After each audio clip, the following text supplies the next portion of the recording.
I'm john.t.vitale. I am today newest hire onto the Fine Arts desk at the New York Times, Wall Street Journal, Dow Jones Incorporated.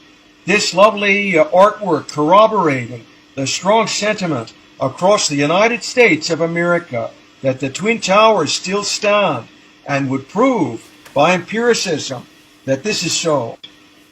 Inverted Yoke by USA Edenism Originator. Bill Freeland. Collection, the Metropolitan Museum of Art in New York City. Professor of Master Drawing at Moore College of Art in Philadelphia. I think it suggests the finite of the architecture at the exterior with this infinite shadow at its interior architecture. Some of these proofs would initially rebuff suggestions that the attack appeared from within. We know today, because of this sculpture, that the attack is elicited from without. This suggests in its pediment and pedestal the heroic of Constantin Brancusi. He would be influenced by the Africanate fine art history. In its materials of honesty and integrity, wood. And in some sense, it also plays the theatrical of cathartic curative, would be a meteorite, the flames and so forth, in its fall and cast into the Twin Towers, in the chiming of the hours, a literal theater of pretend. Yeah, and it's in their challenge to one another. A murder, a loss of life that is hanging an albatross about the necks of our youngest generation. The piece is, in many ways, by title at least, suggesting a yoke that would be tethered to, say, an oxen or something, the horses as they would pull the plow across the Pennsylvania Amish farm fields. Here this is bronze. We think of a time of Bronze Age in the Grecian-Dorian moment of 350 BC.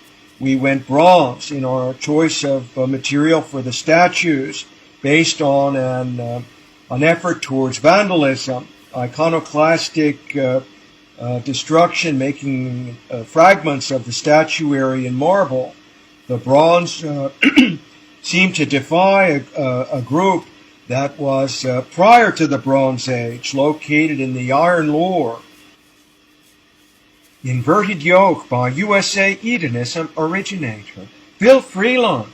Collection, the Metropolitan Museum of Art in New York City. Professor of Master Drawing at Moore College of Art in Philadelphia.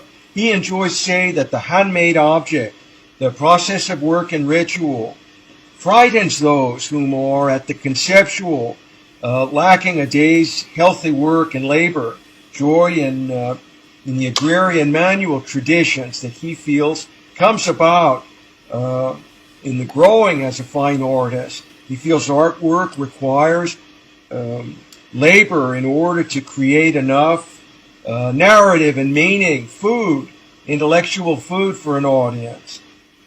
This piece, recently curated and into collection of the Metropolitan Museum of Art in New York City by the illustrious acting director Philippe de Montebello. I'm john.t.vitale. I am today newest hire onto the Fine Arts desk at the New York Times, Wall Street Journal, Dow Jones Incorporated. This lovely artwork corroborating the strong sentiment across the United States of America that the Twin Towers still stand and would prove by empiricism that this is so.